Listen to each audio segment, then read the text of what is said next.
ठीक है। I hope I am audible. ठीक है। तो हाँ। ओके। तो हम लोग अभी नया टॉपिक स्टार्ट, नया नहीं, एक्चुअली हम लोग ने ये टॉपिक लास्ट टाइम ही शुरू कर दिया था। किसी को याद है? किसी को याद है?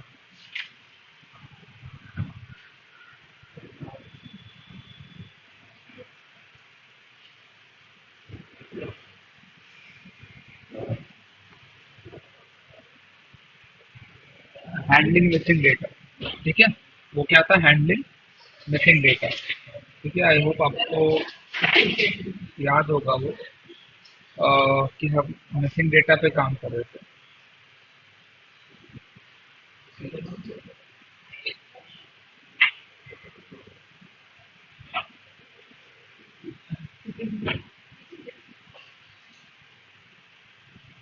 चलेगा।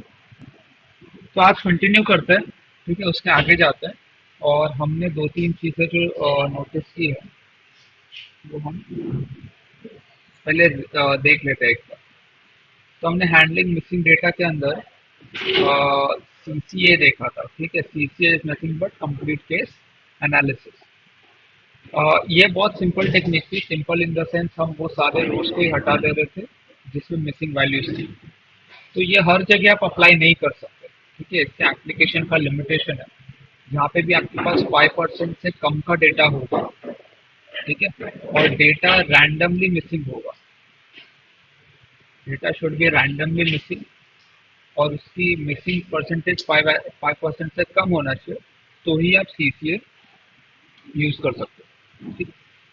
अब एक तो ये तरीका हो गया, आपने वो रोज को ही डिलीट कर दिया। दूसरा है इम्प्यूटेशन। ठीक है, उसमें यूनिवेरिएट होता है और मल्टीवेरिएट होता है।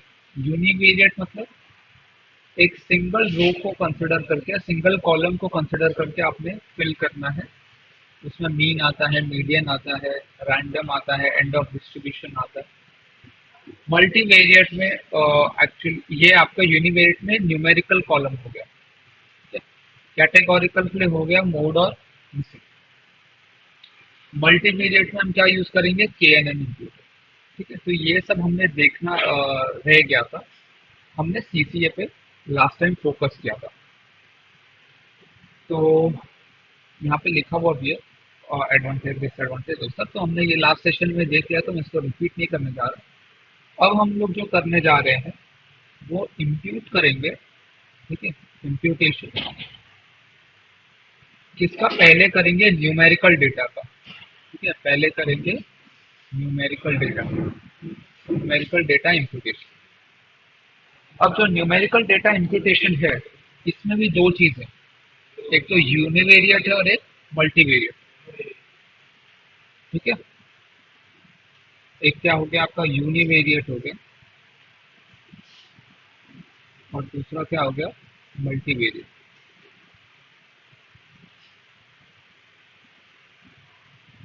यूनिवेरिएट और मल्टीवेरिएट। यूनिवेरिएट बहुत सिंपल है। जैसे मेरे पास ऐसा मान लीजिए एक डेटा सेट है। ठीक है, उसमें जो मेरा पहला कॉलम है वो एज कॉलम है, दूसरा सैलरी है, और तीसरा आईक्यू है, और चौथा आप ले लो मेरा एजुकेशन। ऐसा मेरे पास है। एज में आपको अलग अलग एंट्रीज होंगी। ठीक है, रिकॉर्ड तो हो रहा है। एज में अलग अलग एंट्रीज हो सकती है। मान लो किसी का एज 26 है, किसी का 35 है। हो सकता है यहाँ पे मैन नल वैल्यू हो। ठीक है, और यहाँ पे फिर अगेन 47 या कोई भी आपके पास एज होगा। तो यूनिवेरिएट मतलब अगर मुझे इसको फिल करना है, तो मैं खाली इस कॉलम को कंसिडर करूंगा। खाली इस कॉलम के कंसिडरेशन से मेरे को इसको फिल करना है। अब उसमें पहला तरीका क्या है? Mean imputation. पहला तरीका क्या है? Mean imputation. तो नैन को हटाने के बाद बाकी जो भी एज बचेगा उसका एक मीन वैल्यू आएगा। अज्यूम करते हैं मीन वैल्यू 50 है, तो वो मैं यहाँ पे डाल दूँ। ठीक है, मीन के बाद मीडियन भी हो सकता है, ठीक है, मीडियन भी हो सकता है। तो आप क्या करोगे, आप सारे एज को एक ऐसा ऑर्डर में ऑर्गेनाइज करोगे, जो कि क्या होगा, असेंडिंग ऑर्डर होगा, और उसमें जो मिडल एलिमेंट होगा वो आपका मीडियन होगा। मान लो मीडियन है आपका 57, तो यहाँ पे 9 की जगह आपको 57 डालना पड़ेगा। ठीक है, ये तो बेसिक सी बात होगा मीन मीडियन की।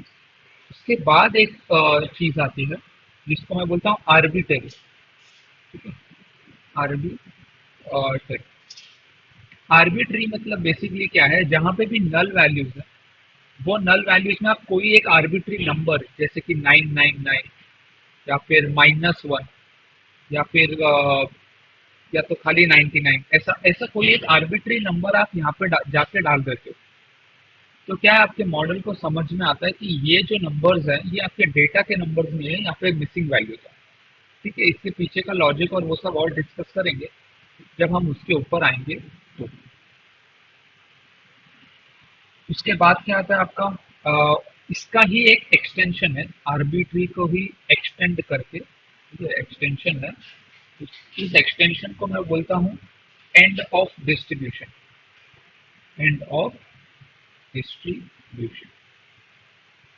ठीक है, इसका भी हम कभी डिस्कस करेंगे जब इसके ऊपर हम लोग आ जाएंगे। इसके बाद होता है इसमें रैंडम, इसके बाद होता है इसमें रैंडम, एक होता है मिसिंग इंडिकेटर, एक होता है मिसिंग इंडिकेटर। तो हम बेसिकली इम्प्यूटेशन में, ठीक है, इम्प्यूटेशन में न्यूमेरिकल डेटा में यूनिवेरिएट में इतने सारे हमें पढ़ने हैं। ठीक है, मल्टीवेरिएट में भी होंगे, और फिर आपका कैटेगोरिकल में, ये न्यूमेरिकल होगा, फिर आपका कैटेगोरिकल का भी एक आएगा। ठीक है, तो पहले हम न्यूमेरिकल में, यूनिवेरिएट में ये सब देख लेते हैं। एक एक लास्ट में टेक्निक और है जो मुझे ऐड करना है, दैट इज एक एसके लर्न में ग्रिड सर्च सीवी होता है। ठीक है, ग्रिड सर्च सीवी, ये बेसिकली एक टूल है, ये आपको ऑटोमेटिकली बता देगा कि आपको क्या यूज करना चाहिए। ठीक है, पहले हम इंडिविजुअल यूज केसेस देखेंगे, इंडिविजुअली कैसा होता है ये सारे, और उसके बाद हम ग्रिड सर्च सीवी लगा के देखेंगे कि वो ऑटोमेटिकली बताएगा कि आपको इस कॉलम पे ये इम्प्यूटेशन यूज करना चाहिए। तो आई होप यहाँ तक क्लैरिटी होगा। अगर आपको ये मीन मीडियन का क्लैरिटी मिल जाए तो मैं इसके कोड पे जंप कर सकता हूँ। ठीक है, कोड चालू करें। Yes, alright. तो मीन मीडियन इम्प्यूटेशन पे आ जाता है हम लोग। ठीक है, ये सारे नोटबुक्स मैं आपको प्रोवाइड कर दी, थोड़ा सा zoom करिए। जल्दी जल्दी कोड को समझते जाएंगे और फिर हम देखेंगे कि क्या कर सकते हैं। अच्छा, हम अभी क्या कर रहे हैं, हम मीन मीडियन और मीन मीडियन की बात कर रहे हैं। मीन मीडियन की बात कर ही रहे हैं तो थोड़ा सा इसका एडवांटेज डिसएडवांटेज भी समझ लेते हैं। ठीक है, ये आपको कब कब लगाना है, जब आपका डेटा मिसिंग एट रैंडम होगा, तभी आप लगा सकते हो। अगर रैंडमली डेटा मिसिंग है, इसका डिस्कशन हमने सीसीए में भी किया था, कंप्लीट केस एनालिसिस। अगर आपका डेटा रैंडमली मिसिंग है तो आप उसको मीन मीडियन से इंक्लूड कर सकते हो। ठीक है, और दूसरी चीज, बहुत ज्यादा डेटा मिसिंग नहीं होना चाहिए, लेस देन 5% होना चाहिए। इतने डेटा पे आप मीन मीडियन इम्प्यूटेशन लगा सकते हो। इसका एडवांटेजेस ये है कि ये बहुत ही सिंपल टू इम्प्लीमेंट है, सिंपल टू इम्प्लीमेंट, ये इसका एक एडवांटेज है। इसका एक डिसएडवांटेज ये है कि ये डिस्ट्रीब्यूशन चेंज कर सकता है। ठीक है, डिस्ट्रीब्यूशन चेंज कर सकता है, इज पॉसिबल, इज पॉसिबल। अब मैं आपको दो तीन चीजें बता देता हूँ। देखो, इम्प्यूटेशन में दो चीज होती है, एक ग्रीन फ्लैग होता है, एक रेड फ्लैग होता है। ठीक है, एक ग्रीन फ्लैग होता है और एक रेड फ्लैग होता है। हम तीन पैरामीटर्स पे इन फ्लैग को देखेंगे। पहला है वेरिएंस, दूसरा है केडी प्लॉट, और KD plot basically probability distribution function देता है, ये भी आपको पता होगा। वेरिएंस, और एक आता है कोरिलेशन, या और एक मैट्रिक्स है जो हम लोग चेक करने वाले कोड में है वो। तो अगर ओरिजिनल ओरिजिनल डेटा, ठीक है, ओरिजिनल डेटा और इम्प्यूटेड डेटा, जब इन दोनों का वेरिएंस सेम आए तो इट्स अ गुड थिंग। अगर दोनों का प्रोबेबिलिटी डिस्ट्रीब्यूशन फंक्शन सेम या सिमिलर है then it's a good thing, and correlation भी अगर सिमिलर है then it's a good thing. अगर difference is huge, if difference is huge then it's a red flag, आपको वो यूज नहीं करना। ठीक है, अब इस कोड पे जाएंगे तो आपको ज्यादा क्लैरिटी आएगी, ज्यादा समझ में आएगा। तो हम लोग यहाँ पे आ जाते हैं। ठीक है, तो मैं क्या कर रहा हूँ, अभी तो कुछ नहीं कर रहा हूँ, इम्पोर्ट पांडा से स्टूडियो थोड़ा सा इसको जूम कर देता हूँ। और ट्रेन टेस्ट स्प्लिट मैंने इंपोर्ट किया है। सिंपल इंप्यूटर को मैं इंपोर्ट कर रहा हूँ। ठीक है, सिंपल इंप्यूटर डॉक्यूमेंटेशन आपके सामने ही है। ठीक है, सिंपल इंप्यूटर को मैं इंपोर्ट कर रहा हूँ। और कॉलम ट्रांसफॉर्मर भी हम पढ़ चुके हैं। ठीक है, एक पूरा डेडिकेटेड सेशन था कॉलम ट्रांसफॉर्मर और पाइपलाइंस के ऊपर। ठीक है, तो अभी हम क्या कर रहे हैं, मेरे पास एक टाइटैनिक टॉय डेटा है। इसमें क्या है, एज है, फेयर है, फैमिली है और सर्वाइव है। ठीक है, ये मेरा ही बनाया हुआ डेटा है। तो यहाँ पे अगर आप देखो तो डेटा मैं आपको शेयर कर दूंगा, कोई बड़ी बात नहीं है। अब इसमें हम लोग जरा इन्फो डॉट इन्फो लगा के देखते हैं कि इसमें 714 नोनल वैल्यूज है, 846 नोनल वैल्यूज है, 891 नोनल वैल्यूज है और 891 नोनल सर्वाइव। तो आई थिंक एज और फेयर में कुछ तो अपने पास नल वैल्यूज है, क्योंकि फैमिली और सर्वाइव्ड में कोई भी नल वैल्यूज नहीं है, आई थिंक सो। हाँ, फैमिली और सर्वाइव में इस नल जीरो है। एज में 20% है। अगर मैं इसको रन कर देता हूँ, ठीक है, मल्टीप्लाई बाय 100 कर देता है इसको, तो एज में अगर आप देखो तो 20% डेटा मिसिंग है। और मैंने यहाँ पे आपको बोला था कि आप मीन मीडियन इतने बड़े डेटा मिसिंग पे नहीं लगा सकते। तो हम लोग देखेंगे कि अगर मैं मीन मीडियन लगाता हूँ तो मेरे को क्या नुकसान हो जाएगा वहां पे। फेयर पे डेटा मिसिंग 5% है, फैमिली में 0% और सर्वाइव में भी 0%। ठीक है, तो मेरे को किससे डील करना है, एज और फेयर। एज और फेयर दोनों ही क्या है, फ्लोट, मतलब न्यूमेरिकल टाइप है। ठीक है, मैं न्यूमेरिकल सभी देख रहा हूँ। तो मैंने सिंपल क्या कर दिया, x equal to D F drop survive और y को सर्वाइव, मतलब x और y में मैंने इसको स्प्लिट कर दिया। मेरा जो सर्वाइव्ड है वो मेरा टारगेट कॉलम है, एज फेयर और फैमिली मेरा इनपुट कॉलम है। ठीक है, अब मैं यहाँ पे आ जाता हूँ, ट्रेन टेस्ट स्प्लिट लगाऊंगा। ठीक है, ये कोई नई चीज नहीं है। अगर आप ट्रेन डॉट शेप देखें तो 712 रोज आपके ट्रेन में गए हैं, और 179 रोज आपके टेस्टिंग में गए। ठीक है, देखो x train dot isnull dot mean, अगर आप ट्रेनिंग देखो तो उस ट्रेनिंग में एज का 20% मिसिंग है, फेयर का 5% मिसिंग है। इंटू 100 कर देते तो बेटर होगा, परसेंटेज में आ जाएगा। ठीक? और फैमिली का 0% मिसिंग है, ऑब्वियसली हमने देखा है। अब देखो मैं क्या कर रहा हूँ, मैंने मीन निकाल लिया। तो बहुत सिंपल है, X train age dot mean से मीन आ गया, एक्सट्रेन एज डॉट मीडियन से आपका मीडियन आ गया। तो आपको अलग से कुछ कैलकुलेट आज नहीं करना पड़ेगा, डॉट मीन और डॉट मीडियन से ही आपका काम हो जाएगा। और आप क्या करोगे, उसको स्टोर कर लोगे मीन एज और मीडियन एज में।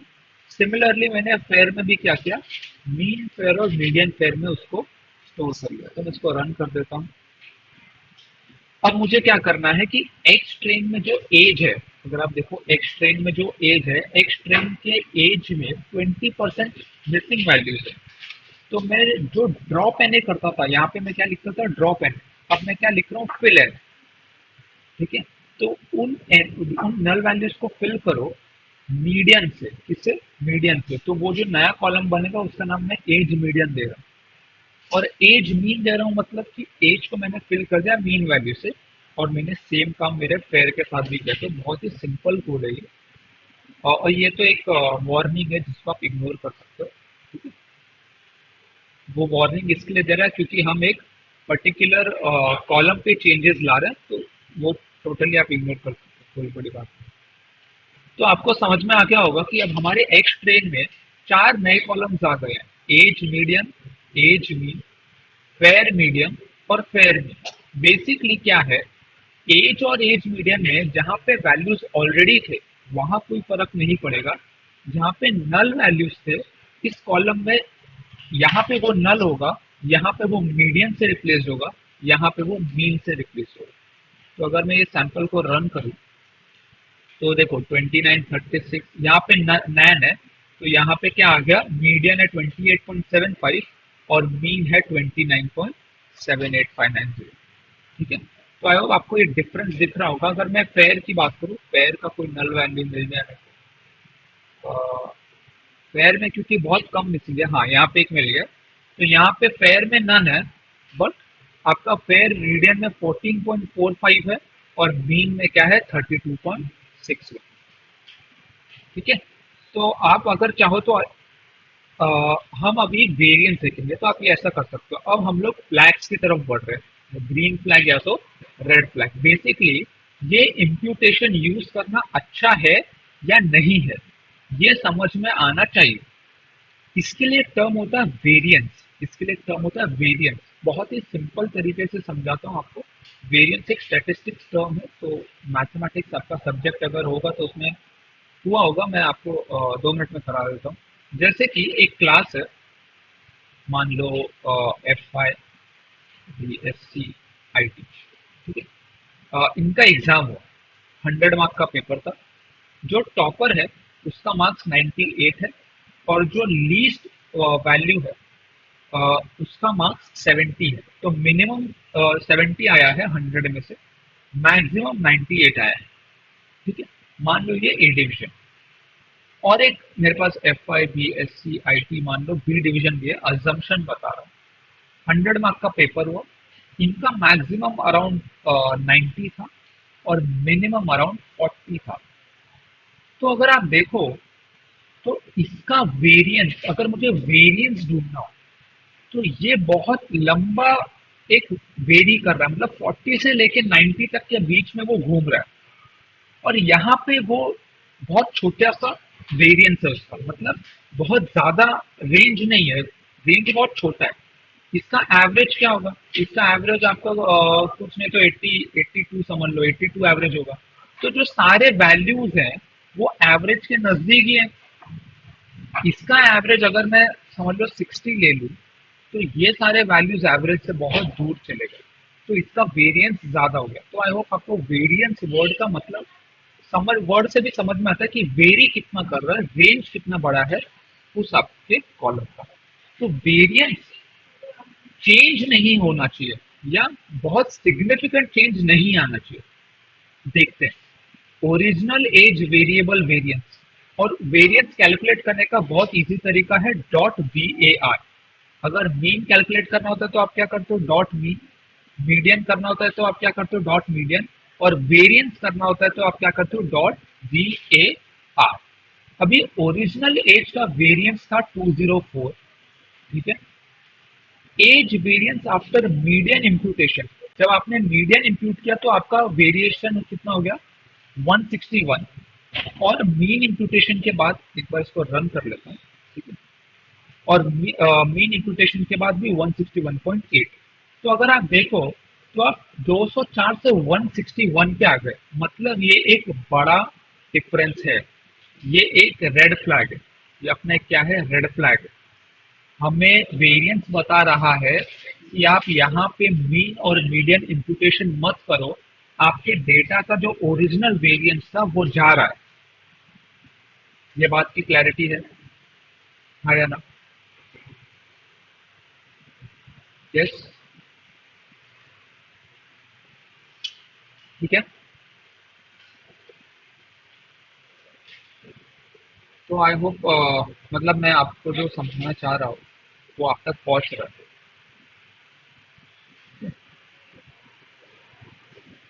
तो कोड पे हम लोग वापस आते हैं। तो अगर आप देखो ओरिजिनल वेरिएंस और मीडियन के इम्प्यूटेशन के बाद चेंज आ रहा है। बट अगर आप पेयर में देखो, पेयर में पेयर का ओरिजिनल वेरिएंस क्या था, 2448।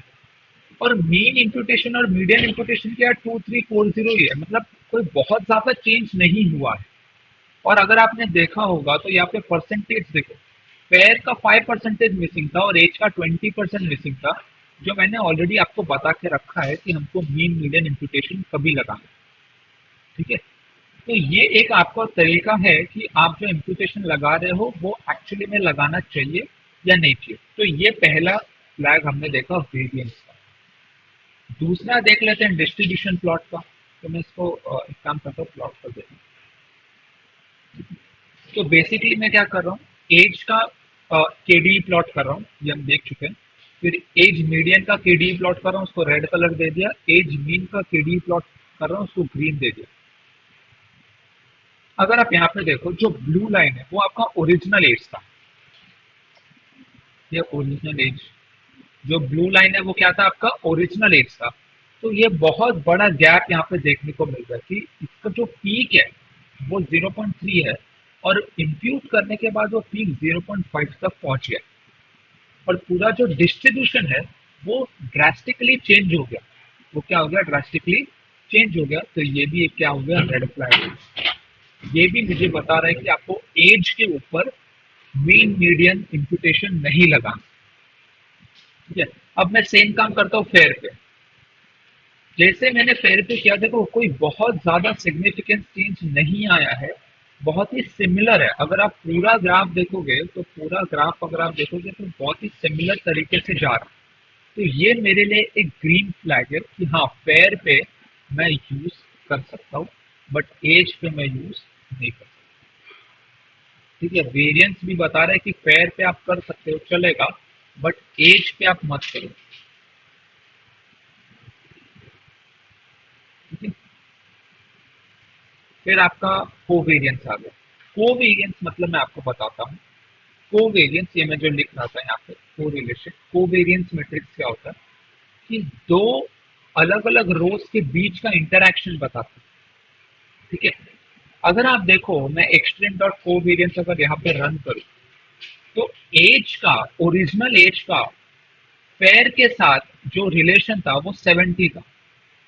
ठीक है, या इंटरेक्शन, इसके डिटेल में मैं नहीं जाऊंगा, लेकिन एज मीडियन का पेयर के साथ कम हो गया, फैमिली के साथ थोड़ा बढ़ गया। और एज मीडियन का आप अब फिलहाल तो दो ही है अपने पास।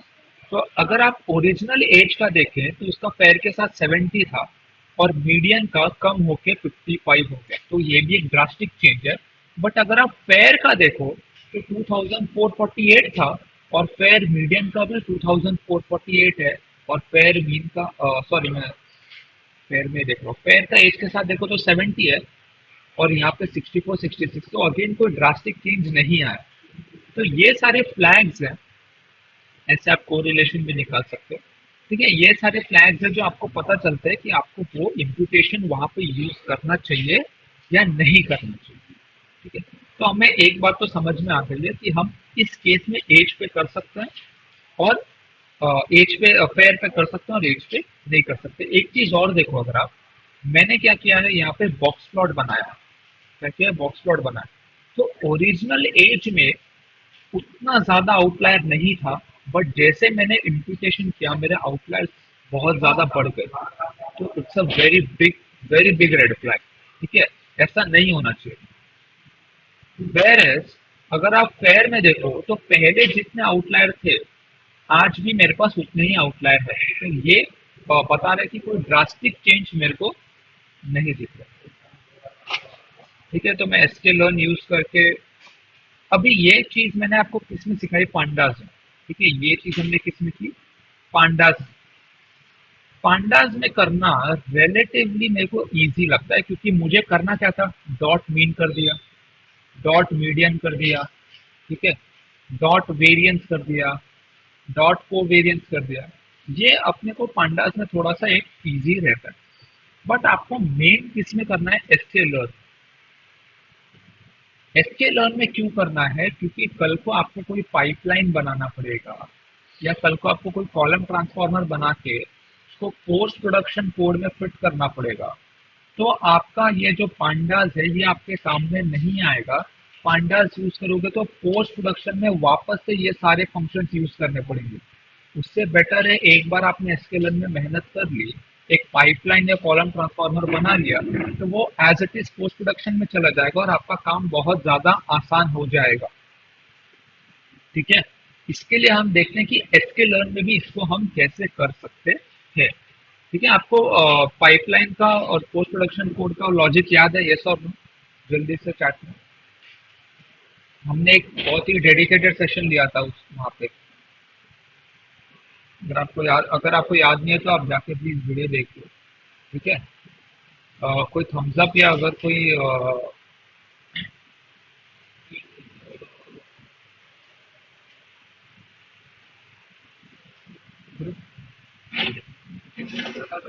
ठीक है, कोई थम्स अप या कोई चैट में अगर यस लिख सकता है तो चैट कर। चलो, अभी हम किस पे आ जाते हैं? एसक्यूएल। Let's use SQL. यहाँ पे मैंने again exchange express Y chain Y test कर दिया। ठीक है, अब यहाँ पे मैं क्या कर रहा हूँ, सिंपल इम्प्यूटर को कॉल कर रहा हूँ। ठीक है, अब सिंपल इम्प्यूटर के अंदर क्या क्या होता है? ठीक है, मिसिंग वैल्यूज नन होती है, स्ट्रैटेजी वो सब हम देखते हैं। पैरामीटर्स का होता है मिसिंग वैल्यू, तो मिसिंग वैल्यू बाय डिफॉल्ट नैन ही होता है। पर आप मान लो आपको जितने भी जीरो थे उनको रिप्लेस करना है, तो आप मिसिंग वैल्यू को एक इंटीजर भी दे सकते हो। बाय डिफॉल्ट ये नैन ही माना जाएगा। ठीक है, स्ट्रैटेजी में आपके पास चार ऑप्शन है, मीन, मीडियन। अब कैटेगोरिकल डेटा का मीन तो आ नहीं सकता, तो हम मोस्ट फ्रीक्वेंट यूज करते हैं। या अगर आपको किसी कांस्टेंट से रिप्लेस करना है, जैसे मैं आपको आर्बिट्री में बता रहा था 999 या -1 से, तो आप वो भी कर सकते हो, स्ट्रैटेजी में ला सकते हो। बाकी क्या है आपका? एड इंडिकेटर है, ये मैं आपको बाद में डिस्कस करूंगा। तो बाकी सब सेम ही है, ये सारे आपके पास ऑप्शन है। तो मैं क्या कर रहा हूँ, सिंपली स्ट्रैटेजी मीडियन लिख रहा हूँ इंप्यूटर 1 में, और स्ट्रैटेजी मीन लिख रहा हूँ इंप्यूटर 2 में। ठीक है, अब टीआरएफ में कॉलम ट्रांसफॉर्मर बना रहा हूँ। उसमें क्या होगा कि एज के ऊपर, एज कॉलम के ऊपर इम्प्यूटर 1 लगेगा, फेयर के ऊपर मेरा इम्प्यूटर 2 लगेगा। बेसिकली मैं आपको बता रहा हूँ कि अलग अलग स्ट्रैटेजीज के इम्प्यूटर आप कैसे यूज कर सकते हो, एक बार में रिमाइंडर पास हो जाएगा। ये सारा लॉजिक हम देख चुके हैं। ठीक है, फिर T R F dot fit करूंगा, तो ठीक है, फिट हो गया वो। अगर आप देखो तो टीआरएफ मतलब आपका जो कॉलम ट्रांसफॉर्मर है, उसमें मैं डॉट नेम ट्रांसफॉर्मर्स के अंदर इंप्यूटर 1 में गया, उसके स्टैटिस्टिक्स को लिया, तो 28.75 आ रहा है। इंप्यूटर 1 क्या था मेरा? मीडियन। इंप्यूटर 1 क्या था? मीडियन। जब उसको मैंने एज में लगाया तो ये बेसिकली मुझे एज का मीडियन बता रहा है, और ये मुझे फेयर का मीन बता रहा है। ठीक है, और अगेन आप ट्रांसफॉर्म कर सकते हैं ट्रेन और टेस्ट। तो मैंने आपको दोनों ही बता दिया। डिफिकल्ट नहीं है, दोनों ही इजी है। अ, पर आप उसको कैसे इवेल्युएट कर सकते हो कि वो ग्रीन फ्लैग है या रेड फ्लैग है, ये आपको अब समझ में आ गया होगा। तो ये क्लैरिटी है, यस और नो? दूसरे मेथड पे जाए। Yes, anyone?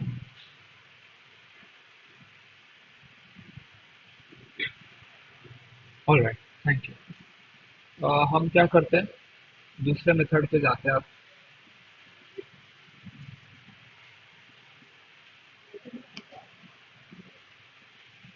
दूसरा कौन सा मेथड होगा अपना? एक तो मेन मीडियन हो गया, अब आर्बिट्री पे जाते हैं। किस पे जाते हैं? आर्बिट्री। ठीक है, तो आर्बिट्री का डिस्कशन बहुत सिंपल है। आर्बिट्री मतलब देखिए, इसमें इसका फिलॉसफी मैं आपको थोड़ा सा बता देता हूँ।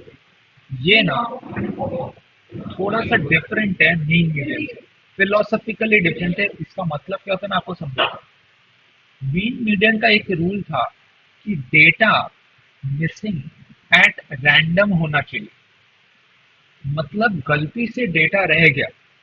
कभी कभी क्या होता है, हम जानबूझ के डेटा को मिसिंग रखते हैं, उसका एक सिग्निफिकेंस होता है, उस मिसिंग वैल्यू का एक मतलब होता है कि यहाँ पे मिसिंग रखा गया है, यहाँ पे नैन रखा गया है, तो उसका एक मीनिंग है। जानबूझ के उसको नैन रखा गया है, ऐसा हो सकता है। ठीक है, ऐसा पॉसिबल है। ठीक है, ऐसा पॉसिबल है। तो आर्बिट्री इम्प्यूटेशन क्या होता है कि आपको वो जो मिसिंगनेस है, तो आपके डेटा में मिसिंगनेस है, इसको छुपाना नहीं है, इसको दिखाना है। तो मैं एक आर्बिट्री, एक अजीब से, एक वियर्ड नंबर से सारे एन को रिप्लेस कर दूंगा। उससे होगा क्या? मान लो मेरे पास एक एज कॉलम है, मतलब बेसिक सा आपको अजम्पशन बता रहा हूँ। एज में मान लो एक 73 है, ठीक है। ओल्ड एज ले लेते, 84 है, 68 है, ठीक है। और क्या हो सकता है, 81, और एक नैन, और यहाँ पे और भी कुछ है। अब मैंने इसको -1 कर दिया, इसको क्या कर दिया, -1। ऑब्वियस सी बात है कि ये डेटा से बिल्कुल भी रिलेटेड नहीं। तो मशीन लर्निंग जो मॉडल है उसको थोड़ा सा समझ में आएगा ये बात कि ये कुछ तो अलग नंबर है और ये सारे अलग नंबर, ठीक है। इसका नंबर अलग है, ये नंबर अलग है, मतलब कि ये रो को थोड़ा सा वो अलग सा स्पेशल ट्रीटमेंट देगा। मुझे यहाँ पे क्यों स्पेशल ट्रीटमेंट देना है, क्योंकि मुझे डेटा के मिसिंगनेस को उभारना है, क्योंकि वो रैंडमली मिसिंग नहीं है। वहां पे डेटा मिसिंग होने का कोई मतलब होगा शायद, ठीक है। तो ऐसे जगह पे हम आर्बिट्री यूज करते हैं। आर्बिट्री मतलब 999 डाल दो, माइनस कोई भी आर्बिट्री नंबर डाल दो, खाली मीन मीडियम से रिप्लेस करने की जरूरत नहीं है। तो यहाँ पे आते हैं, ठीक है, आर्बिट्री वैल्यू इम्प्यूटेशन। और एक बात मैं आपको और बता दूं, it is not popular, it is not popular and it is not recommended, it is not recommended। फिर भी हम इसको कर रहे हैं क्योंकि ये एक तरीका होता है जो आपको पता होना चाहिए। बट ना ही ये कोई पॉपुलर, मतलब इसको कोई यूज भी नहीं करता, ना ही इसको कोई रेकमेंड करता, ठीक है, क्योंकि इससे बहुत ही बेटर टेक्निक हमारे पास ऑलरेडी है। तो यहाँ पे आ जाते हैं, ठीक है। फटाफट से, अगेन ये सब तो आई थिंक बेसिक ही है, आपको पता होगा। ये सब हमने देख लिया है। अगेन 90% एज है, फिर 5% है। अब देखो मैं क्या कर रहा हूँ, मैं क्या कर रहा हूँ कि एज 99 और एज -1 बना रहा हूं। तो एक तरफ एज में 99 भर दो नल वैल्यूज की जगह, एक नया रो बना, कॉलम बना रहा हूँ जिसमें नल वैल्यूज की जगह -1 डाला जाएगा। और सेम मैं फेयर के साथ भी कर रहा हूँ, और मैं सेम आपका -1 और 999 फेयर में भी डाल रहा हूँ। अब जरा आप कोवेरियंस में डिफरेंस देखो, बहुत बड़ा डिफरेंस है। पहले 204 था, ये 951 हो गया, 318 होगा। यहाँ पे ये बुरी बात नहीं है, क्यों? क्योंकि यही मेरा एम था, मेरे को ये करना था एक्चुअली।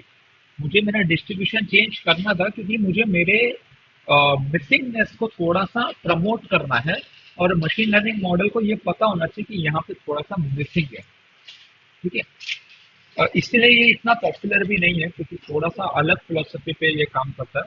और यहाँ पे देखो काफी चेंज हो गया, मतलब जो आपका ओरिजिनल एज था उसका -1 और 99 से कोई रिलेशन है ही नहीं, ऐसा दिखने में आ रहा है, ठीक है। सिमिलरली आपको पेयर का भी दिख जाएगा, ठीक है। ब्लू वाला लाइन मुझे दिख नहीं रहा है, आई थिंक वो शायद -1 के पीछे छुप गया होगा कहीं पे, पता नहीं। बट आप देख रहे हो कि डिफरेंस बहुत है। तो अगेन ये सारे कोवेरियंस अगर आप देखोगे तो काफी डिफरेंस, ओरिजिनल एज और पेयर का 70 था, बट ये -101, 125, ठीक है। तो काफी डिफरेंस देखने को अपने को मिल रहा है। अब आप ये एसके लर्न से भी कर सकते हो।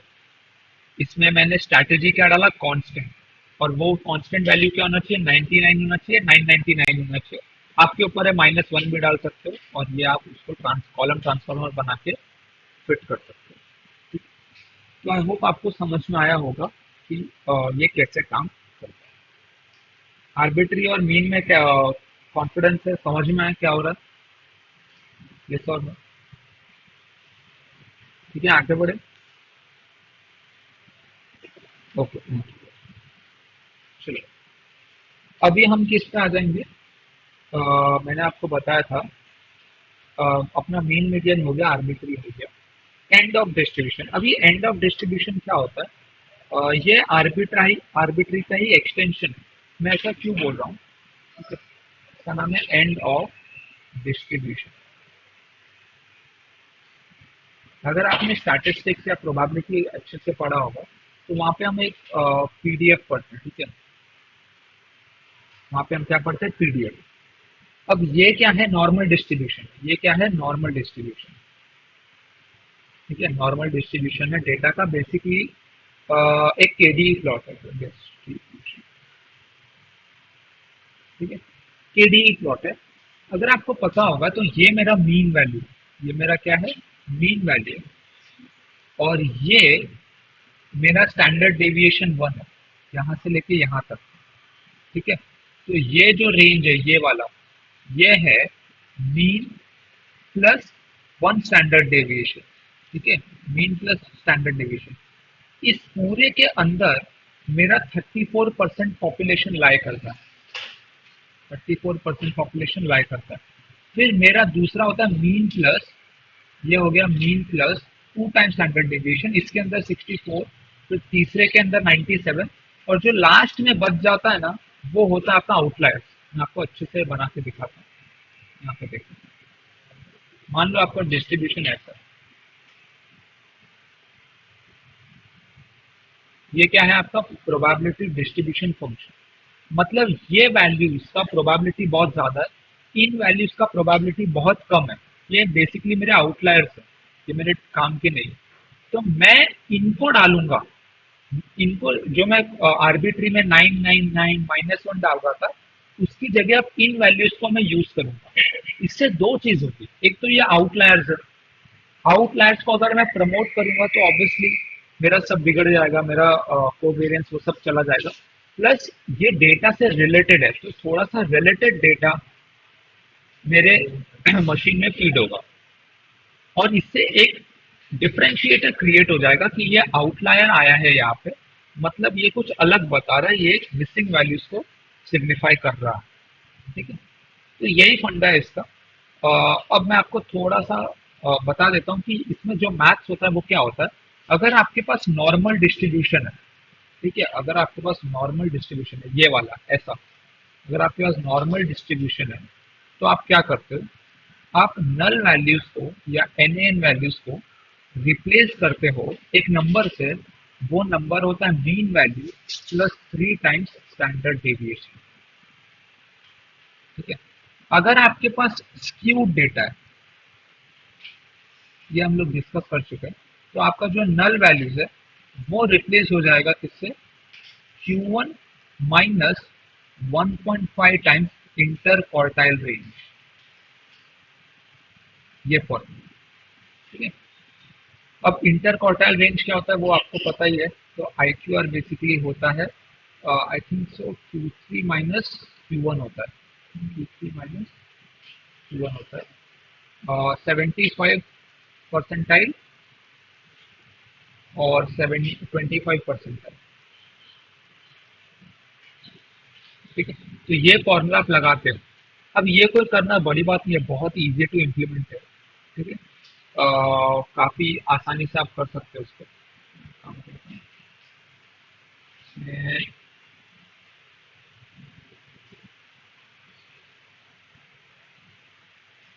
रैंडम सैंपल है, रिपीटेड, आर्बिट्री वैल्यू में नहीं है, इसका कोड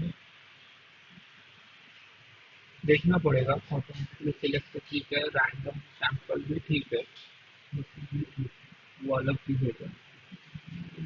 और करिकुलम में डाला है, तो आई थिंक इसका कोड लिखा हुआ नहीं है शायद। तो कोई बड़ी बात नहीं है, वैसे भी ये कोई बहुत ज़्यादा यूज चीज़ नहीं है, बट आई थिंक सो होगा, कहीं ना कहीं तो होगा, ऐसी बात नहीं। एंड ऑफ डिस्ट्रीब्यूशन या तो हम लोग देखते हैं, मिलेगा तो मैं बाद में भी डाल दूँगा। ये तो आपका वीकेंड वैल्यू हो गया, कैटेगोरिकल क्या, ठीक है। तो फिलहाल इसका कोड नहीं है, तो हम इसकी इसमें नहीं जाएंगे, but I hope you get the point. और ऑलरेडी आपने कई इंप्यूटर्स का कोड देख लिया, तो आप खुद से भी लिख सकते हो। और ये कोई बहुत ऐसा नहीं है फेमस है, इससे अच्छी अच्छी टेक्निक्स हमारे पास है, ठीक है। तो ये भी हमने देख लिया, इसका चाहिए तो मैं आपको शाम को भेज दूंगा। अगर आपको चाहिए रहेगा तो। मेन आते हैं अभी ये इस पे आते हैं रैंडम पे और मिसिंग इंडिकेटर पे। ये एक्चुअली काफी इंटरेस्टिंग है, ये काफी इंटरेस्टिंग चीज है और मैं आपको बताता हूँ क्यों है। पहले रैंडम पे आ जाते हैं, किस पे आ जाते हैं, रैंडम पे। तो वो कैटेगोरिकल नहीं है, वो न्यूमेरिकल ही है। Missing indicator that is random sample. ठीक है। रैंडम बेसिकली क्या होता है मैं आपको बताता हूँ। देखो इसका इसका थ्योरी देख लेते हैं। रैंडम मतलब कोई भी रैंडम नंबर नहीं लेना है। मान लो मेरे पास एज है, इसमें एक नंबर है, नंबर है, नंबर है, नंबर है, नंबर है, नंबर, ठीक है। मुझे इसको फिल करना है, इंक्लूड करना है randomly out of any these values जो गिवन है ऑलरेडी डेटा। तो डेटा में जो वैल्यू होंगी उनमें से रैंडमली मुझे उठा के इसमें डालना है। कोई भी ऐसा नहीं है कि एज है, मैंने बोला 1 से 100 के बीच में कोई भी रैंडमली ले लो, नहीं। जो ऑलरेडी डेटा में प्रेजेंट होगा उनके बीच में कोई भी रैंडमली ले लो आप। ये होता है रैंडम इम्प्यूटेशन। ये होता है रैंडम इम्प्यूटेशन। इसका फायदा, इसका कोई एडवांटेज बता सकता है? वैसे तो मैं बोल रहा हूँ कि जो एज है वो मुझे पता होगा 1 से 100 के बीच में होगा। तो मैं 1 से 100 के बीच में रैंडमली लेने की बजाय मैं बोल रहा हूँ जो डेटा में आया हुआ है वही रैंडमली ले लो और इंक्लूड कर दो। इसका एडवांटेज आपको क्या लगता है कि क्या हो सकता है? तो ट्राई करेगा।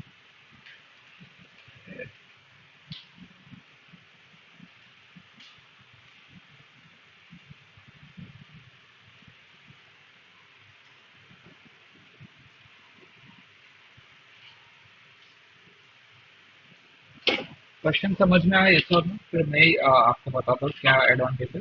बट क्वेश्चन समझ में आया? एनीवन?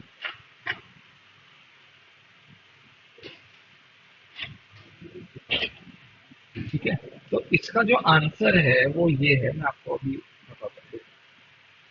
देखो होगा क्या, रैंडम लेने का फायदा मैं आपको बताता हूँ। आपके पास है डेटा डिस्ट्रीब्यूशन, ठीक है। ये आपका डेटा डिस्ट्रीब्यूशन, ये वैल्यूज है आपकी। ये वैल्यू का प्रोबेबिलिटी सबसे ज्यादा है, ये वैल्यूज का। तो ऑब्वियसली जब मैं रैंडमली उठाऊंगा तो ये वैल्यूज आने का चांस ज्यादा होगा, क्योंकि इनका अकर होने का प्रोबेबिलिटी ज्यादा है। मतलब अगेन जो प्रोबेबिलिटी डिस्ट्रीब्यूशन फंक्शन है वो जरा भी चेंज नहीं होगा। समझ में आया? आपका जो कर्व है, जो केडी प्लॉट हम बनाते हैं या इसको मैथ्स में पीडीएफ बोलते हैं, इसमें चेंज नहीं आएगा which is a green flag. ठीक है, तो ये देख लेते हैं इस बार। तो हम कैसे करेंगे? मैं आ जाता हूँ रैंडम सा। तो यहाँ पे बेसिकली कुछ करना नहीं है, अपने को ट्रेन टेस्ट स्प्लिट करना है। और हाँ, यहाँ पे मेरे पास एक train dot C S P से एज फैक्ट सर्वाइव निकाल लेता हूँ। और यहाँ पे हम क्या करेंगे, परसेंटेज देखेंगे। तो सर्वाइव में कोई मिसिंग नहीं है, फेयर में कोई मिसिंग नहीं है, एज में आपका अराउंड 20% डेटा मिसिंग है। तो मैं क्या करूँगा, सर्वाइव को वाई में, एक्स और वाई में स्प्लिट कर दूंगा और आपका x train y train x plus y test मिल जाएगा। अब मैंने क्या किया देखो, एक्स ट्रेन एज को मैं यहाँ पे क्या कर रहा हूँ, मेरे पास एक्स ट्रेन में क्या है, एज और फेयर, एज और फेयर, बराबर। एक्स ट्रेन के एज इंप्यूटेड में मैंने अभी एक्स ट्रेन के एज को लिया। आपको यहाँ दिखा देता हूँ। अपना जो ट्रेन टेस्ट स्प्लिट हुआ उसके पहले हमने कुछ नहीं किया, ठीक है। एक्स ट्रेन आ गया, एज और फेयर, ठीक है। तो मेरे पास आ गया एज इंप्यूटेड ट्रेनिंग में भी और टेस्टिंग में भी, और उसमें अभी तक अपना नॉर्मल एज है, ठीक है। नल वैल्यूज के साथ वाला एज है। अभी मैं क्या कर रहा हूँ, मैं ये कोड लिख रहा हूँ, मैं इसको आपको तोड़ के दिखाता हूँ कि इसका मतलब क्या है।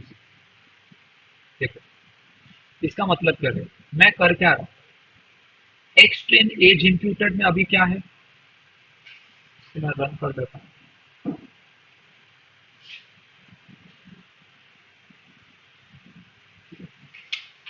ये रन। अब देखो, एक्सट्रेन एज इम्प्यूटेड के अंदर अपने पास क्या है, एक्सट्रेन एज है, इसमें नन वैल्यूज भी है।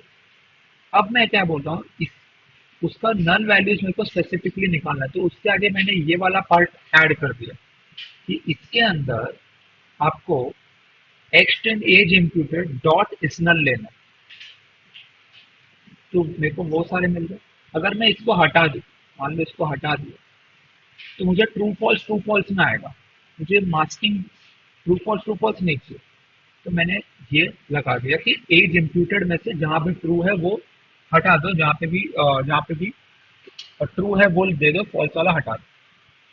ठीक है, इसके अंदर मैं स्टोर क्या कर रहा हूँ, जो एज है उसमें से एन ड्रॉप कर दिया, मतलब अब नल वैल्यूज को ड्रॉप करने के बाद उसको रैंडम किया, सैंपल किया, उसके अंदर देखो मैं इसको अलग से यहाँ पे रन करके दिखाता हूँ कि ये है क्या। देखो इसका कोड का मतलब क्या है।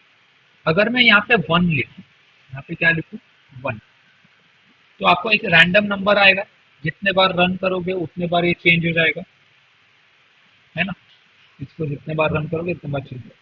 तो मुझे एक तो नहीं चाहिए, मुझे तो टोटल यहाँ पे 148 है लेंथ। अगर आप देखो इजनल, इजनल कितना है, 148। तो मुझे यहाँ पे कितना चाहिए, 148 चाहिए। इसलिए मैंने सम को, ठीक है, कि जितना भी नल वैल्यूज है वो जो वैल्यू है वो यहाँ पे डालने को बोल दिया। काम करता हूँ, अब मेरे को 148 वैल्यूज मिल जाए, और ये एकदम रैंडम है। अगर मैं इसको बार बार रन करूंगा ना तो ये चेंज हो जाएगा, तो आपको दिख रहा होगा कि वैल्यूज चेंज होता जा रहा है। तो ये मैंने एक कोड लिखा है यहाँ पे, आई होप आपको समझ में आया होगा। तो एक्सट्रीम एज इम्प्यूटेड और एक्सट्रीम एक्सेस दोनों में ये मैंने चेंजेस कर दिए। ठीक है, अब हम लोग क्या करते हैं, एक्सट्रीम पे आते हैं। तो अगर आप एक्सट्रीम देखो तो यहाँ पे कहीं, हाँ यहाँ पे 9 था, बट उसने रैंडमली 39 डाल दिया। यहाँ पे 8 था और 9 यहाँ पे 36 आ गया, तो रैंडम आपको दिख रहा है। अब सबसे बेस्ट पार्ट इसका जो है वो देखते हैं।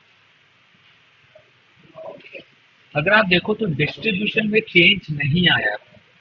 ठीक है, डिस्ट्रीब्यूशन में चेंज अपने को नहीं आया। क्लियर है, डिस्ट्रीब्यूशन में चेंज अपने को नहीं आया। ओरिजिनल वेरिएबल वेरिएंस, ठीक है, ओरिजिनल वेरिएबल वेरिएंस कितना था, 204, और वेरिएंस आफ्टर रैंडम इम्प्यूटेशन या 201। तो अगेन यहाँ पे भी कोई बड़ा चेंज अपने को नहीं आया है, which I think is a green flag. Again अब कोवेरिएंस पे आ जाते हैं। तो आप देखो पेयर और एज में 71 था, और एज इम्प्यूटेड और पेयर में 65, तो कोई बहुत बड़ा चेंज नहीं है, ये भी काफी सिमिलर ही है। तो आगे मैंने सेम चीज वापस किया है, फिर दूसरे डेटा पे। ठीक है, एक और डेटा लेते हैं हम, एक नया डेटा पे मैं आपको दिखाता हूँ सेम चीज। ठीक है, अब यहाँ पे हम क्या करेंगे, मैं नया डेटा ले रहा हूँ house train dot C H, बहुत ही फेमस डेटा है। उसके 3 कॉलम्स मुझे चाहिए। तो garage quality, fire place quality और सेल प्राइस, मतलब एक घर का डेटा है। तो वो घर कौन कितने डॉलर्स में बिक रहा है, ये इंडिया का नहीं है, शायद बाहर का है। तो कितना उसका प्राइस है, उस घर के अंदर जो गैरेज है उसकी क्वालिटी क्या है वो दिया है, और जो फायर प्लेस है, ठीक है, फायर प्लेस मतलब आई थिंक ठंडी होती है तो कनाडा वगैरह में घर के अंदर फायर प्लेस होता है, उसकी क्वालिटी क्या है। ठीक है, तो इन दो बेसिस पे आपको सेल्स प्राइस प्रेडिक्ट करना है। मान लो आपको ऐसा डेटा गिवन क्वेश्चन में, या आपके सामने आपको ऐसा गिवन है, तो मैं एक काम करता हूँ इसको रन कर लेता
तो आई होप आपको रैंडम समझ में आया होगा। अभी हम कुछ बचा है कि नहीं देख लेते हैं। अच्छा, मिसिंग इंडिकेटर ये काफी एक अच्छी चीज है। मैं आपको इसके बारे में एक चीज बताता हूँ। हम लोग डार्क मोड में कर देते हैं।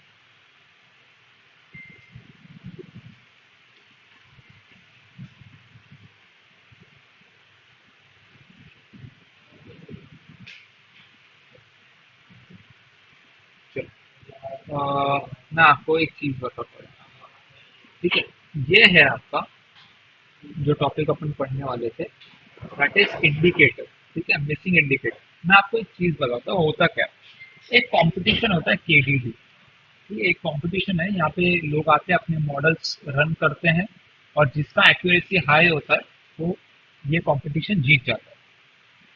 कुछ यहाँ पे ही first time I think missing indicator का यूज फर्स्ट टाइम किया गया था, और जिस ग्रुप ने मिसिंग इंडिकेटर को यूज किया था वो ग्रुप उस साल जीत गया।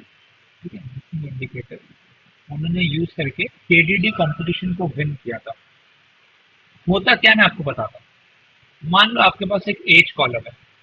ठीक है, एज में है 50, 40, 30, NAN और 35, मान लो ऐसा है। तो आपने क्या किया, एक कॉलम और ऐड कर दिया, that is age underscore NAN। Age underscore NAN, यहाँ पे क्या वैल्यू आएगा? क्या एज में 50 है? यस, तो वो नल तो नहीं है, तो यहाँ पे फॉल्स आ जाएगा। यहाँ पे फॉल्स आ जाएगा, यहाँ पे फॉल्स आ जाएगा, और यहाँ पे आपका ट्रू आ जाएगा, और यहाँ पे आपका फॉल्स आ जाएगा। तो देखो इससे होता क्या है, इससे होता ये है कि आपने एक नया कैटेगोरिकल डेटा जनरेट किया है। ठीक है, नया कैटेगोरिकल डेटा जनरेट किया है, और आप मॉडल को बता रहे हो कि यहाँ पे मिसिंग वैल्यूज है। तो अब इसके अंदर एग्जैक्टली क्या हो रहा है तो किसी को पता नहीं, बट लोगों का एस्टिमेट है कि जब मॉडल को किसी तरह से ये समझ में आ जाता है कि ये सारे जो वैल्यूज हैं इनमें मिसिंग नहीं है, तो उनको वो अलग से ट्रीट करेगा, और इसको वो अलग से ट्रीट करेगा, तो वो somehow somehow we don't know how but somehow वो बेटर परफॉर्म करेगा। तो ये उनका फिलॉसफी था, जो उन्होंने केडीडी कंपटीशन में इसको लॉन्च करके वो जीत गए। मैं आपको ये करके दिखाता हूँ। ठीक है, ये मैं आपको करके दिखाता हूँ, मिसिंग इंडिकेटर।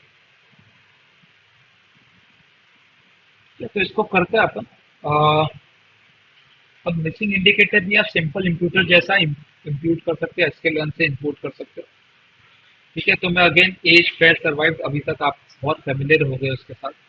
ठीक है, सर्वाइव को मैंने ड्रॉप किया, ये सब ठीक है, ट्रेन टेस्ट स्प्लिट किया, कोई बड़ी बात नहीं है। और ये अपने को दिख रहा है। अभी मैंने एक, अब मैं कंपैरिजन करूंगा सिंपल इंप्यूटर वर्सेस ये जो अपन ने अभी देखा मिसिंग इंडिकेटर। तो सिंपल इंप्यूटर में तो भाई मैंने डायरेक्ट फिट कर दिया। अगर आपने कोई भी, अगर आपने नहीं लिया है स्ट्रैटेजी, तो बाय डिफॉल्ट वो मीन होता है।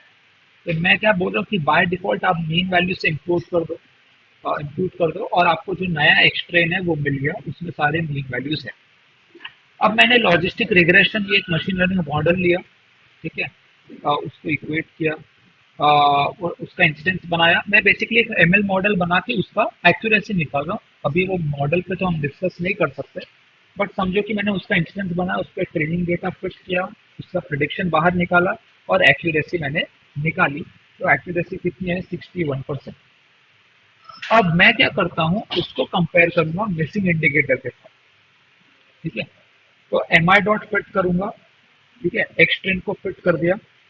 फीचर्स मतलब कौन से कॉलम पे मिसिंग है, ऑब्वियसली फर्स्ट कॉलम पे ही मिसिंग है। अब मैं उसको ट्रांसफॉर्म करूंगा। तो अगर आप देखो तो मुझे फॉल्स और ट्रू, फॉल्स और ट्रू, ये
एक मॉडल एक टूल को बोल देता हूँ कि मेरे लिए तुम सारा एनालिसिस करो और तुम बताओ मेरे को कौन सा यूज करना चाहिए। ऑटोमेटिक हो सकता है, पॉसिबल है, एक ही लाइन में हो जाता है। इस लाइब्रेरी को बोलते हैं ग्रिड सर्च की, इसको बोलते हैं ग्रिड सर्च की। ठीक है, अब ग्रिड सर्च की एक्चुअली में बहुत ही इंपॉर्टेंट है। ये आपको हाइपर पैरामीटर ट्यूनिंग में काम करेगा। एक मशीन लर्निंग मॉडल बनाते हैं तो मॉडल में बहुत सारे पैरामीटर्स हैं, तो अब आप हर पैरामीटर को वक्त से ट्रेन करोगे तो टाइम लगेगा। आप ग्रिड सर्च ट्यूनिंग लगाते वो आपकी तरफ से सारे को ट्रेन करेगा, कंपैरिजन बनाते रहेगा और आपको बताएगा कि कौन सा आपको यूज करना है। तो ग्रिड सर्च के लिए बहुत ही काम की लाइब्रेरी है। थोड़ा सा मैं जूम कर देता हूँ।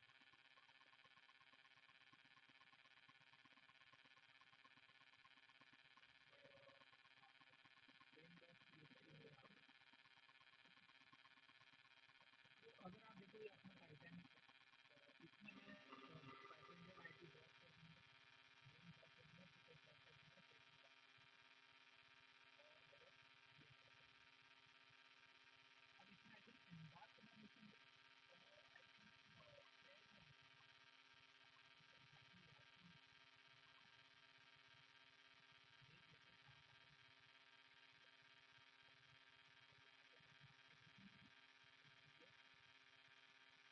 तो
टीए करके जो वैल्यू है, मतलब ज्यादातर लोगों ने इसकी क्वालिटी को टीए बोला है, F A G D E x और पीओ बहुत कम है।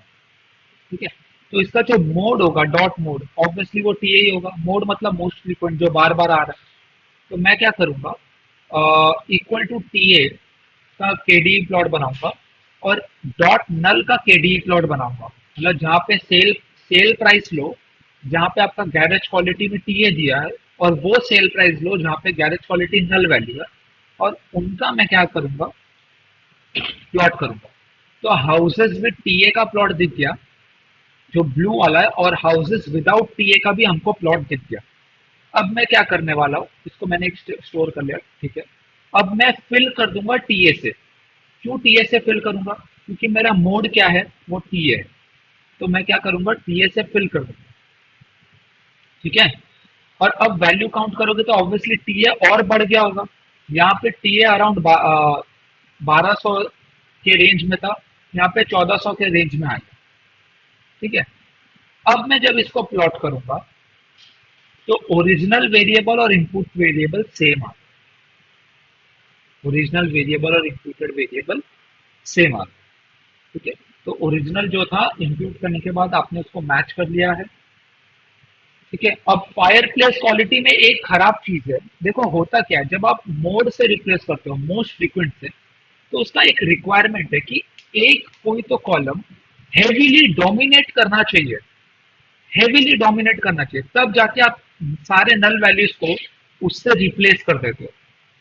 यहाँ पे जीडी और टीए ना काफी ज्यादा डिफरेंस है नहीं यहाँ पे, तो यहाँ पे रिजल्ट अच्छा आएगा नहीं, ऐसा मेरा अंदाजा है। बट देखते हैं। तो यहाँ पे मोड तो जीडी आएगा, ऑब्वियसली दिख भी रहा है अपन को। ठीक है, तो ये तो आपका इम्प्यूटेशन के पहले का डिस्ट्रीब्यूशन है। फिर मैं क्या करता हूँ, फिल कर देता हूँ जीडी से। ऑब्वियसली जीडी का अब देखो वैल्यू बहुत बढ़ गया है, टीए का कम हो गया है। पर अभी भी आप देखो तो ओरिजिनल एंड इम्प्यूटेशन में काफी गैप है। क्यों गैप है, क्योंकि एक डोमिनेटिंग अपने पास कॉलम था नहीं। वेरेस जो ऊपर हमारे पास गैरेज था उसमें टीए काफी डोमिनेटिंग था। तो आई होप आपको समझ में आ होगा। और यहाँ पे ये ही सेम काम आप सिंपल इंप्यूटर से भी कर सकते हो, एसके लर्न से। और एसके लर्न से क्यों करना चाहिए, एसके लर्न से इसलिए करना चाहिए क्योंकि जब आप पाइपलाइन बनाओगे, जब आप कोई कॉलम ट्रांसफार्मर बनाओगे, तो आपको एसके लर्न ही काम आएगा, पांडास काम नहीं आएगा। पोस्ट प्रोडक्शन में पांडास आपका काम बढ़ा देगा। तो एसके लर्न अपन ने देख लिया। ठीक है, जीडी और टीए वो बता रहा। तो आई थिंक ये आपको क्लैरिटी है, क्लैरिटी है ये। ठीक है, ऑल राइट। एक 5 मिनट का थोड़ा सा ब्रेक ले, पानी वानी पी ले, मैं पानी पी लेता हूँ। ठीक है, आप भी पी लो। सेशन को मैं स्टॉप नहीं करता हूँ, पॉज करता हूँ, अनपॉज। और ठीक है, तो वापस आ जाए इस पे। जेमिनी बार्ड काफी कुछ हो गया अपना। चलो, तो आज क्या दिखाना था, वीकेंड वाला हो गया। अब आपको एक लास्ट चीज बता देता हूँ, फिर सेशन में बंद कर देता हूँ। ठीक है, और नेक्स्ट वीक ट्यूसडे को नहीं होगा, मैं आपको अभी बता रहा हूँ, नेक्स्ट वीक ट्यूसडे को सेशन नहीं है। मैं सेशन लूंगा आपको फ्राइडे को, सैटरडे को तो रहेगा ही, संडे को अगर आप इंटरेस्टेड है तो ट्यूसडे का मेकअप हम संडे को कर लेंगे। ठीक है, अभी हम आ जाते हैं मल्टीवेरिएट इम्प्यूटेशन पे। किस पे आ जाते हैं, मल्टीवेरिएट इम्प्यूटेशन पे। अगर आपको याद होगा तो अभी तक यूनिवेरिएट चल रहा था। जल्दी से दिखाऊंगा, ज्यादा टाइम नहीं लूंगा, थोड़ा सा लॉजिक समझाऊंगा आपको, वो ध्यान से सुनना। ठीक है, तो देखो, मिसिंग डेटा को हैंडल करना अभी तक आपने काफी कुछ सीख लिया मेरे हिसाब से। एक चीज और आपको मैं सिखा देता हूँ, मल्टीवेरिएट। चलो देखो, मल्टीवेरिएट मतलब क्या होता है, पहले वो जान लो कि हम अब बात करेंगे मल्टीवेरिएट,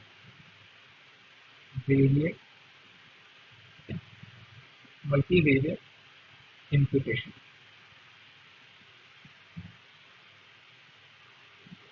आपके पास एक कॉलम 1 है, एक कॉलम 2 है, एक कॉलम 3 है और एक कॉलम 4 है।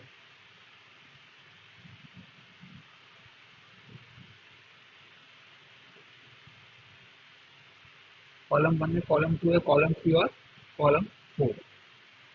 ठीक है, कॉलम 1 में मान लो ये मिसिंग वैल्यू है, ये वैल्यू है, ये है, ये है, ये है, ये है, ये है, ये है, इसमें सारे हैं, ये है, ये नहीं है, ये है और ये। मान लो ऐसा डेटा है, मुझे क्या करना है, मुझे इसको फिल करना है, मुझे इसको फिल करना है। अगर यूनिवेरिएट मेथड से जाऊं तो इसका मीन ले लूंगा या मीडियन ले लूंगा, मीन या मीडियन से हो जाएगा, वो मुझे नहीं चाहिए। मुझे चाहिए मल्टीवेरिएट मेथड। मतलब मेरा जो फुलफिलमेंट है, मेरा जो फुलफिलमेंट है वो इसको भी कंसिडर करके होना चाहिए, इस कॉलम को भी कंसिडर करके होना चाहिए, इस कॉलम को भी कंसिडर करके होना चाहिए, इसको भी कंसिडर करना चाहिए, और बहुत सारे रोज का कंसिडरेशन। मतलब डेटा, पूरा डेटा के हिसाब से इस वैल्यू को मुझे इंप्यूट करना है। तो उसका नाम है KNN, KNN इंप्यूटर। मतलब के नियरेस्ट नेबर,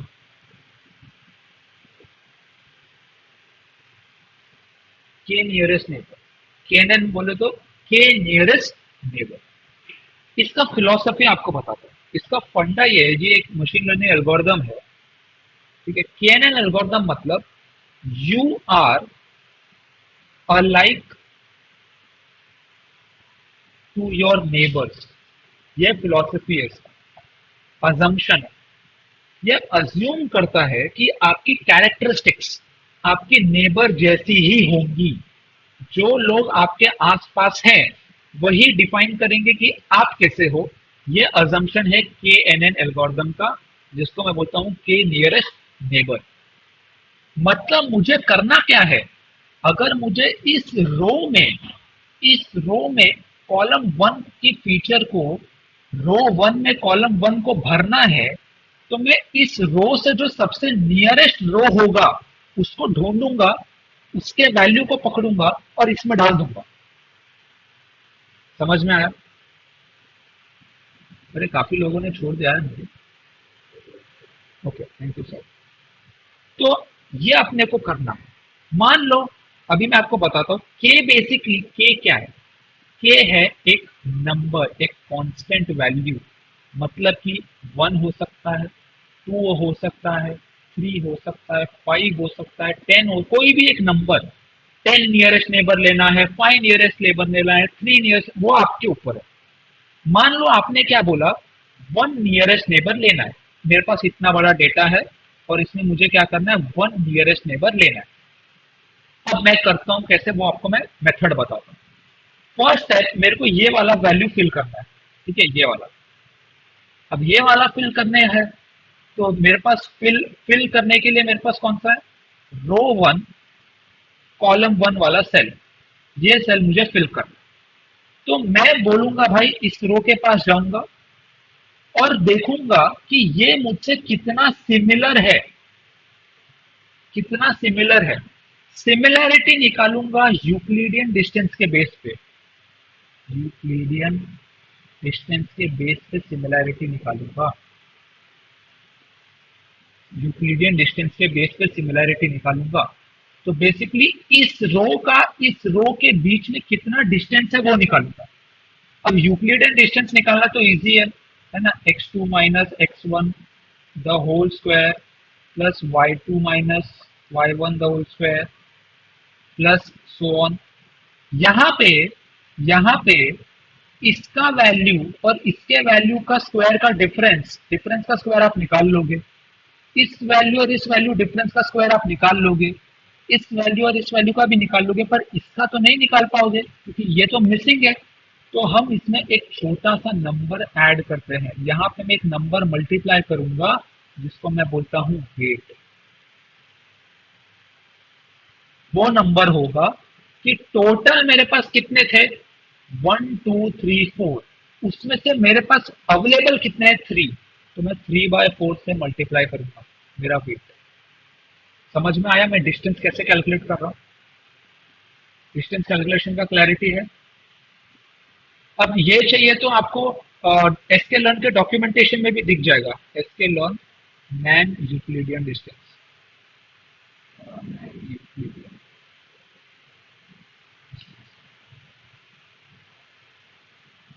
एसके लर्न ने, हाँ ये देखो, इन्होंने मैथ्स लिखा है, तो इसका जो मैथ्स क्या है, distance is equal to square root of, देखो स्क्वायर रूट लिया है, मैंने भी स्क्वायर रूट लिया है यहाँ पे, फिर अंदर पहले वेट मल्टीप्लाई किया, तो इन्होंने क्या वेट मल्टीप्लाई किया, और वेट को किससे मल्टीप्लाई किया? Square of the distance from present coordinates, मतलब जो कोऑर्डिनेट्स प्रेजेंट थे उनका हम लोग ने जब ये स्क्वायर ऑफ डिस्टेंस लिया, ठीक है, और ये क्या है 4/2, मतलब टोटल अपॉन प्रेजेंट करना, सॉरी मैंने आपको प्रेजेंट बाय टोटल बताया, ये एक्चुअली उल्टा होगा, 4/3 होगा, ठीक है। तो इन्होंने एक एग्जाम्पल दिया है, जैसे 3Na Na6 1Na45, तो यहाँ पे 3 और 1 अवेलेबल था, तो 3 - 1 द होल स्क्वायर कर लिया, 6 और 5 अवेलेबल था, तो 6 - 5 द होल स्क्वायर कर लिया, और दो पैर अवेलेबल नहीं थे आउट ऑफ 4, तो 4/2 कर दिया मल्टीप्लाई। तो इससे आपको कॉलम रो 1 और रो 3 के बीच का डिस्टेंस आ जाएगा, और आप ऐसा ही रो 1 और रो 3 के बीच का भी डिस्टेंस निकाल लोगे। जो डिस्टेंस कम होगा, मतलब आप उससे ज्यादा नजदीक हो, ज्यादा सिमिलर हो, तो आप मान लो आपका 2 के साथ डिस्टेंस 28 आया, 20 है, और 3 के साथ डिस्टेंस 18 आया, तो आप 3 को बोलोगे भाई 3 तू मेरा नेबर है, तू मेरे नजदीक आ जा, और ये जो वैल्यू होगा ये उठा के आप इसमें डाल दो। क्या क्लैरिटी आ रही है? क्या चल रहा है अपने को क्लैरिटी समझ में आ रहा है? ठीक है, तो ये अपना मैथमेटिक्स है, ये अपना क्या है, मैथमेटिक्स। अभी आप बोलोगे सर मैंने 2 कॉलम लिया तो कौन सा वैल्यू डालू? तो मान लो आपने 2 नियरेस्ट लिया था, के को क्या डाला था, 2 नियरेस्ट, मान लो 2 नियरेस्ट, तो उसने मान लो ऑप्शन दिया आपको, ये भी एक नियर है, ये मतलब और भी डेटा था आपके पास मान लो, और ये 2 नियरेस्ट आया, तो इन दोनों का एवरेज डालना, मीन, इसमें अगर 50 है, इसमें 60 है, तो यहाँ पे 55 आ जाएगा। आपको KNN एल्गोरिदम समझ में आ गया, के नियरेस्ट एल्गोरिदम क्या होता है समझ में आ गया। डिस्टेंस निकालो, जो जितने नियरेस्ट नेबर के असेंडिंग ऑर्डर में डिस्टेंसेस देख के वो नियरेस्ट नेबर ले लो, और उनका मीन वैल्यू अपने से रिप्लेस कर दो। यही आपका सिंपल सा KNN एल्गोरिदम, और बहुत अच्छा एल्गोरिदम है, और अक्सर इसी को आप यूज करोगे, मीन मीडियन से भी अच्छा रिजल्ट ये लाके आपको देगा। कोड देख ले इसका फटक से, चलो ठीक है। क्या कैलोरीबल किए हैं? किए हैं।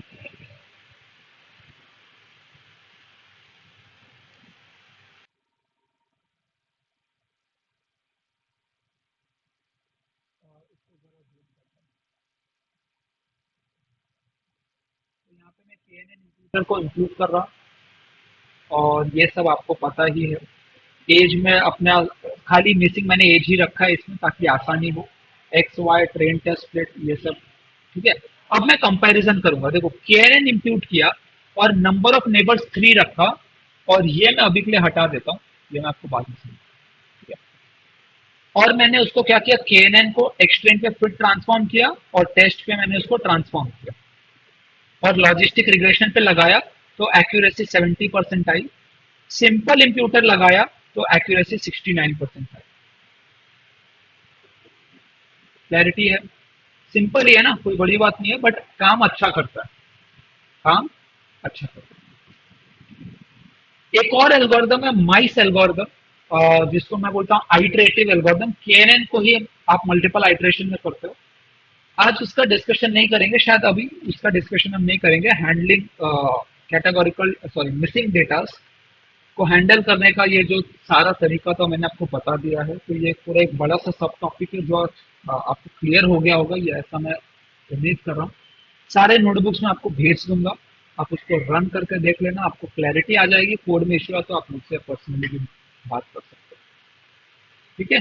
अभी मैं मीटिंग रिकॉर्डिंग बंद करता हूँ और अटेंडेंस ले लेता हूँ। अराउंड 1.5 घंटे